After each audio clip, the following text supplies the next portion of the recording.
Hi guys, and welcome to an Octave higher.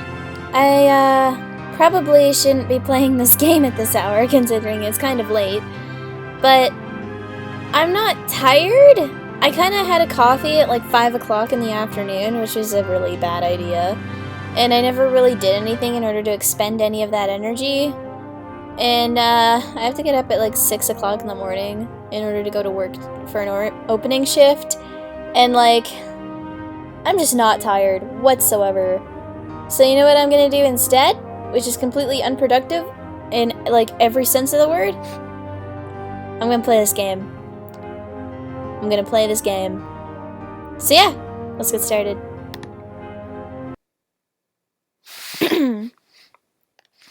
Huh?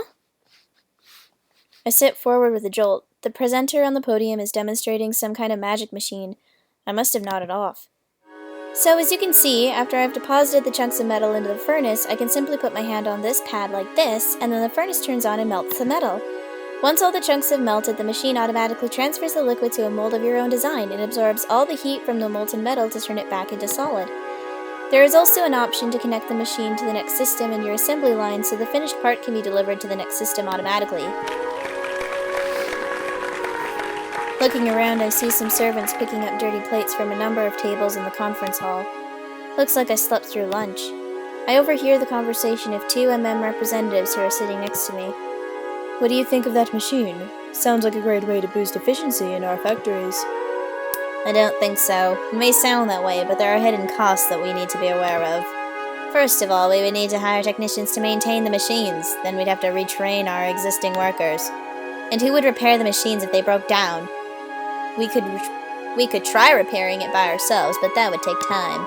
It's easier to just ask the vendor to repair them, which is why these machines usually come with yearly support contracts. Finally, when the machines reach end of life, we would have to replace them with new ones. Frankly, I think it's still more cost-effective to just hire cheap I hate this word so much. I cannot pronounce it. Proletariat workers to do whatever these machines do. If the workers start being unproductive, we can easily replace them with other proles. I see. Well, those are good points. As I thought, these presenters are just trying to sell shit. It's not even good shit. Looks like the demonstration is ended. The presenter leaves the podium with a few assistants who are carrying his machine. The two representatives resume their chat. Hey, do you want to go outside for a while? Oh yes, I do. The morning session was great, but this afternoon session is rather boring. Yeah, the second presentation this morning was especially interesting, wasn't it? Correlation between emotional maturity and magical affinity? That's the one. All this time we've been thinking that older mages tend to be better with magic solely because of their experience, but maybe that's not all there is to it. Well, we don't know yet. The speaker himself noted that the findings from his data were not yet conclusive. He even missed some control variables, as Professor Poe pointed out. But his presentation reminded me of that old book, The Magical Mind by Dr. Shelley. Have you read it? That's the one that discusses the effect of a magician's psychological state of mind on his magic, right? Yes, I've read that one. It's a classic. It was published about, 17 years ago? Yes, it is that old, isn't it? Anyway, let's go. I need a smoke. The two representatives exit the hall to the balcony. They're not the only people leaving, I notice. In fact, I can see more unoccupied seats now than when I came in this morning. This is my chance to leave too. As I stand up, I hear the MC introduce the next speaker. Our next presenter is a senior in the Department of Magical Science in Conservatoire de Rouverture who is currently doing research under the guidance of Professor Joan Poe. Ladies and gentlemen, Franz Byron.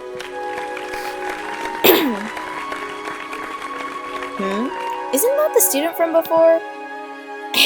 Good morning, everyone. My name is Franz Byron, and I want to talk about a research project I'm working on. The title of the thesis is Study and Analysis of Compassion-Based Magic and its Effect on Inorganic Matters. Compassion magic? Gods, what is it with people? Let me give you some background on why I'm doing this research. We all know about magic machines. Magic machines have benefited society in innumerable ways. People nowadays can use every kind of magic to make their daily lives easier. Fire magic, wind magic, water magic, earth magic, and their variants. All of these can be produced via a magic machine as long as you supply them with mana infused with the corresponding magical traits. But we still haven't gotten a machine to process mana infused with compassion. It just doesn't work. Compassion magic just doesn't materialize except through living beings. Machines can't cast compassion magic. Likewise, casting compassion magic on inanimate objects has absolutely no effect. Now, there are a lot of theories about why this phenomenon exists, but there is still no definitive answer to explain the problem. We don't know why this happens. Nobody does.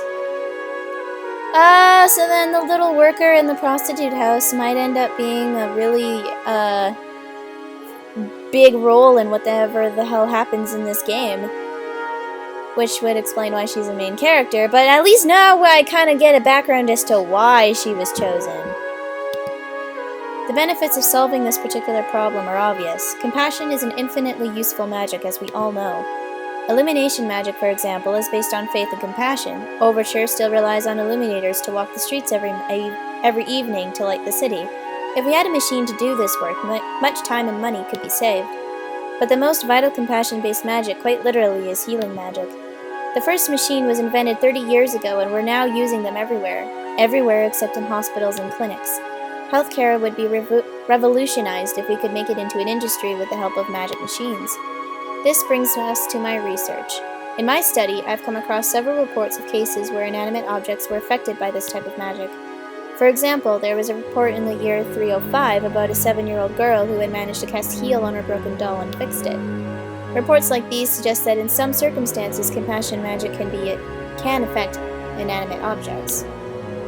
And if that's true, the reverse is likely true as well. Oh, I think his face changed. I think it changed to a smirk. Cocky bastard. There are murmurs from the audience. This is quite a controversial topic at such a prestigious symposium. Now, I know what you might be thinking. There have already been numerous research studies on this, and they all failed to make compassion-based magic machines. But those experiments were done a long time ago, back when we could only determine the quality of magic from visual observation. But thanks to recent advances in research, we now have methods to quantify magic. For example, by analyzing the water that is summoned with intelligence-based magic, we found that not all summoned water is the same type of water. Some water we summon is safe to drink, some isn't. Though most water has the same consistency as what you'll find in the Overture River, some water will cause corrosion on metal. We now refer to the latter as acidic. Continuing research has revealed the parameters needed to quantify different properties of water. Using these parameters, we can now calculate how pure the water we summon is reliably and consistently. Still, further studies found that this purity level correlates with other magical parameters such as the magical affinity of the caster and the amount of mana used in each spell. Of course, we already knew about this correlation long before that, but at the time we had to rely on visual observation or other human sensory information to determine the quality of water. Now we can do it scientifically. Even before the water is cast, we can calculate it based on the caster's magical properties.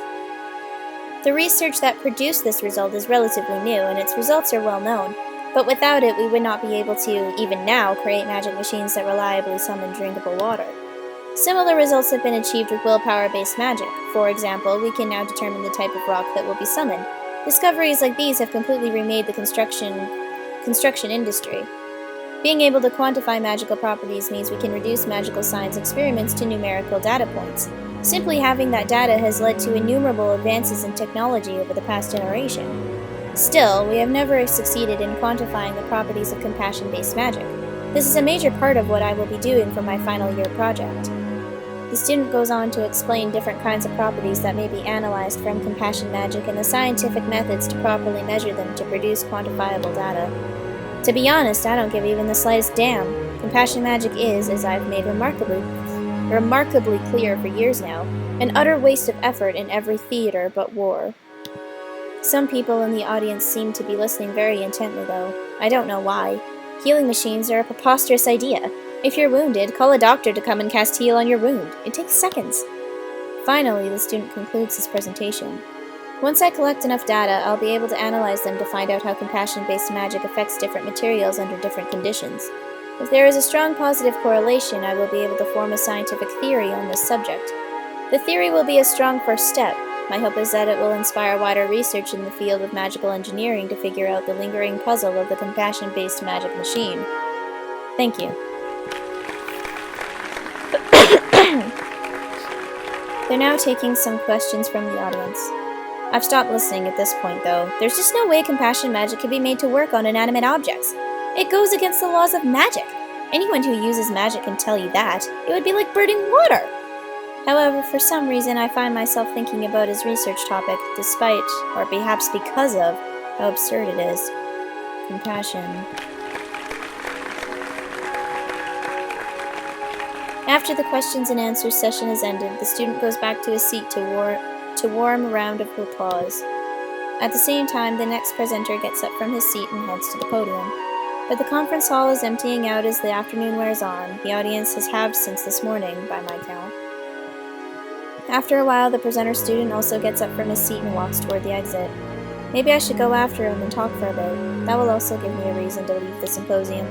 In fact, that sounds as good as any idea as any. I can't talk. I did not read that well at all. I catch up to him outside the conference hall. Excuse me. Oh, hi.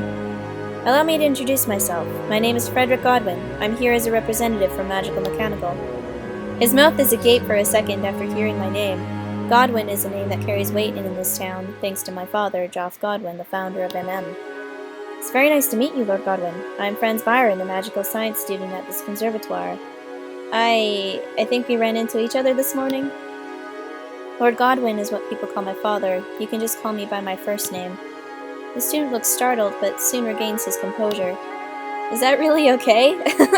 Alright, nice to meet you, Frederick. I was being polite, you damn peasant. He should at least have the good sense to continue to use my title despite my offer. What a little imbecile. Ahem. I was wondering why you picked compassion magic as your research topic. Whoa, switcheroo time! Why did I pick compassion magic as my research topic? Excellent question. I was wondering about that myself. My research topic is quite unusual, I'll admit. A machine that can work with compassion magic, or a machine on which compassion magic will have an effect? Unbelievable! So there was a report of a kid fixing her doll with heels. So what? I wish somebody would have pointed out the obvious. That's what is known as anecdotal evidence, in layman's term, unscientific. Well, unscientific is not technically a layman's term, but my point is that it is easy to form a hypothesis based on unverified reports. I mean, the first machine was invented 3 decades ago, and for 3 decades we've known that machines don't work with compassion. It's not as if during these 3 decades our best scientists haven't been trying to make them do. The only reason I'm doing the research, of course, is because Professor Poe pushed it onto me.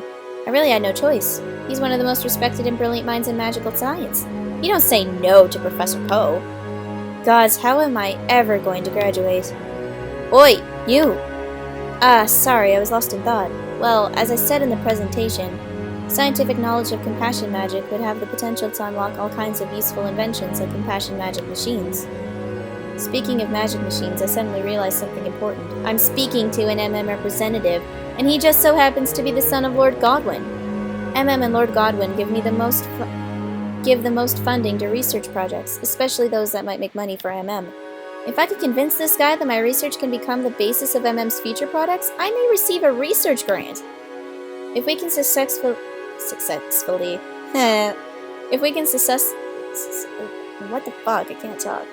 If we can successfully build compassion magic machines, we'll be able to revolutionize the medical industry. Imagine this, wounds that are easily treatable with a machine, medical equipment for hospitals, the whole experience of healthcare modernized. We might even be able to make medical equipment that can treat diseases rather than just ease pain.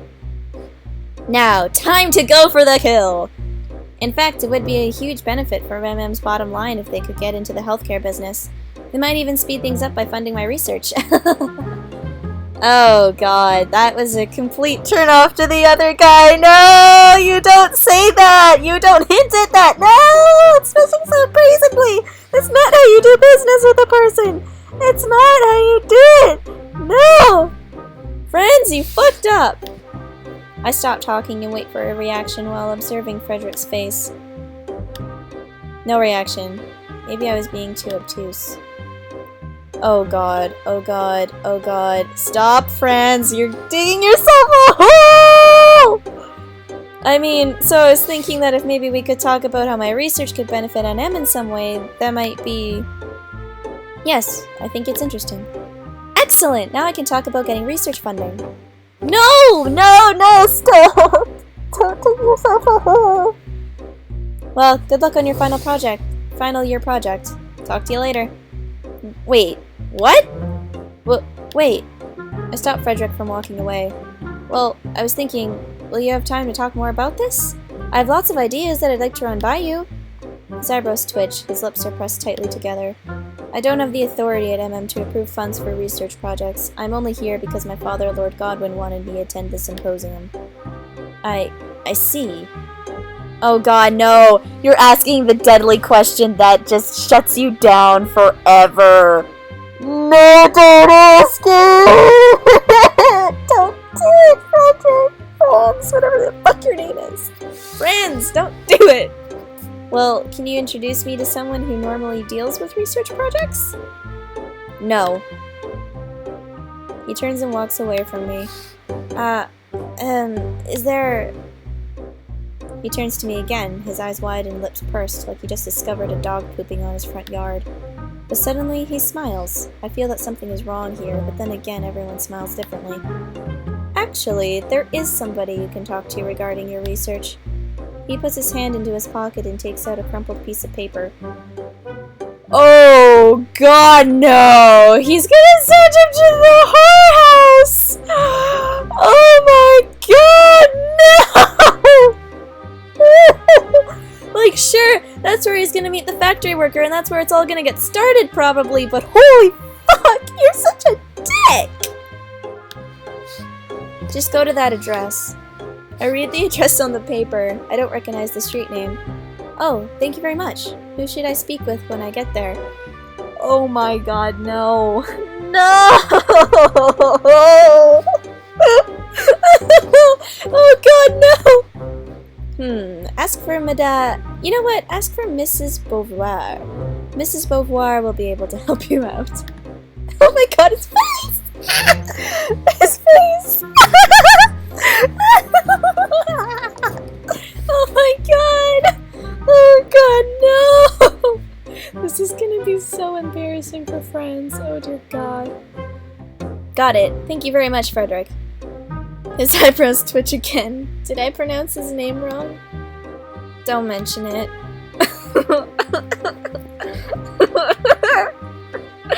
Oh my god. He walks away. He doesn't look like he'll be coming back. That's because he won't, Franz. You really pushed him off. Well, in fact, I don't have anything to do here either. Professor Poe has already given me permission to go home after I'm done with my presentation. I look at the piece of paper I got from Frederick. I don't recognize the street name, but I know the district. It's a bit far near the outskirts of Overture, but I can get there by...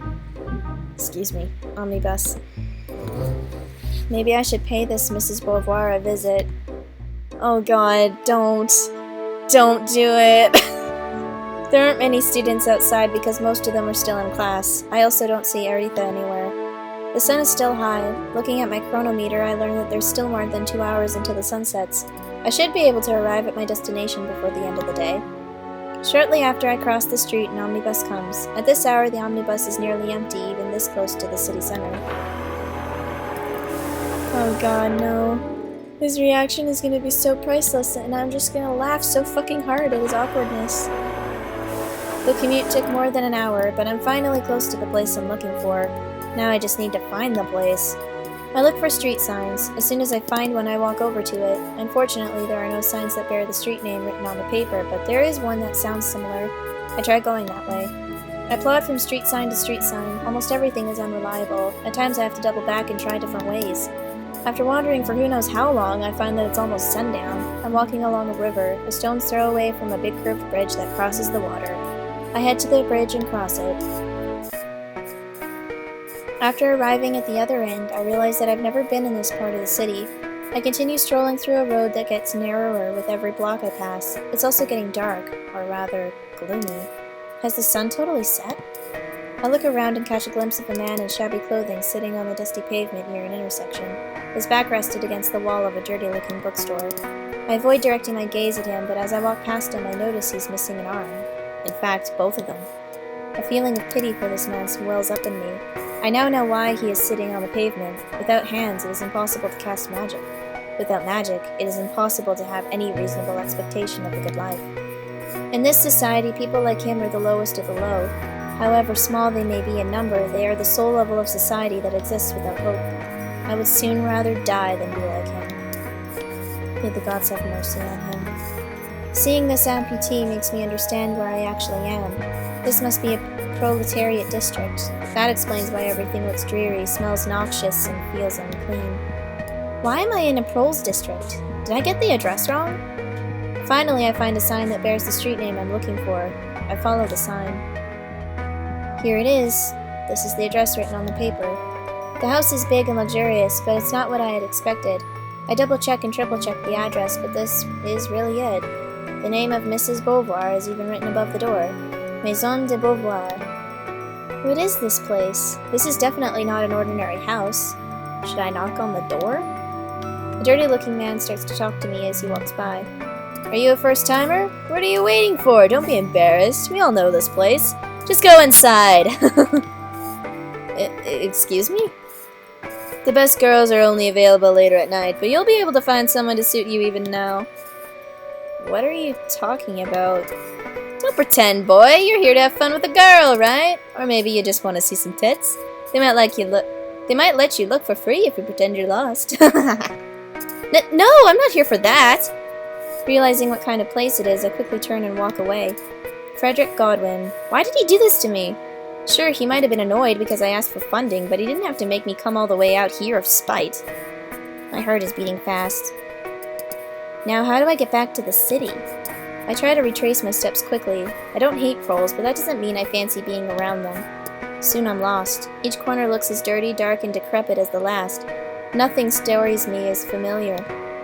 At intersections, I now pick roads purely by instinct, my only clue being that roads near the city are supposed to be wider. Following this reasoning, at last I come across an open area with wide road. Unlike the dark alleys in the slum, this place is bathed in orange light from the setting sun. I'm relieved to have found my way back to the city. Thank my intelligence. Except the place doesn't look like the city at all. If anything, it's even more rural. I walk some more before spotting a site on which stand a number of large old buildings. From it comes the sound of machinery, of labor, and of magic being cast. I know I should be going back to find the roads that will take me back to the city, but somehow I am drawn to the site. When I finally stop walking, I'm already standing in front of its rusty gate. On it, a sign reads Magical Mechanical Ltd. Magical Mechanical? I see. This must be a factory where magic machines are assembled. The sun is setting. Yay! Perspectives are switched! The setting sun marks the end of my shift. I glance outside the factory building to see the road and some small buildings painted orange by the setting sun. I slip my left hand in my apron pocket. The vial is still there. Are you really going to do it? Jude is getting ready to leave for home. Yeah. You know it's not going to work, right? I don't reply. See you tomorrow, Elise. See you. I watch silently as Jude leaves the factory. When I can no longer see her, I too make my way outside, but instead of exiting the gate, I make a right turn. After circling the factory, I arrive and find what I was looking for. I circled the factory, cautiously moving along its fence. I don't know what it is I'm looking for, but I keep surveying the complex. After a while, I find a small opening that leads to a place like a small backyard. Oh! A piano! She wants to fix a piano! I answer slowly, but stop when I see someone. A girl. She's around my age, perhaps younger. She's dressed in a factory uniform. Her shoulder-length hair is disheveled, but it's not unsightly. A small braid runs behind her right ear, but not the left. The asymmetry makes her unusually special, especially considering her surroundings. She's sitting at an old piano that's set in the middle of this abandoned yard behind the factory building. As unusual and out of place as the beautiful lady who sits at it is in the middle of these slums. She reaches out to the piano with her right hand and gently presses a key right in the middle of the keyboard. Silence. Having failed to produce any sound with the middle F key, I try an octave higher to the right. More silence. Not surprising. This piano's been broken since the day it was made, for all I know. But I always like to begin like this. My family had this same model when I was a small child, which I used to play many times. My parents even said I was pretty good at it, but we know parents say that about everything their kid does. I found this poor piano here by accident about a month ago. Nobody knows who dumped it here. Since then I've been coming here after work almost every day just to be near the piano. For some reason, being with it relaxes me. Lots of perspective flipping here.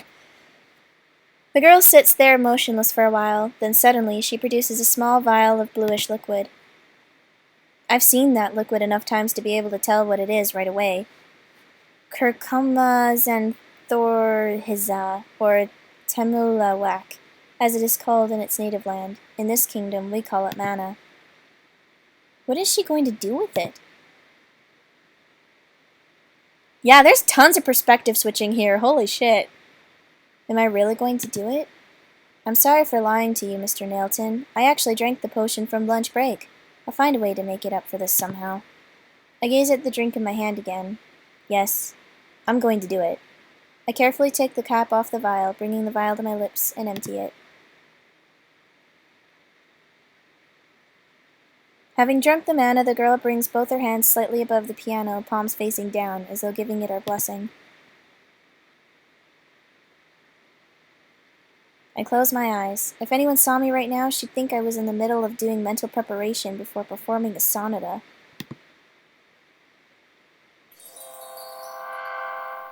Whoa, what? I feel compassion building up. She's going to... But no, she can't be thinking of... No, nobody can fix a broken thing with healing magic. Compassion magic can only affect living beings. You can heal a man or woman or child or animal, but not a piano. Compassion. Transform. Amplify.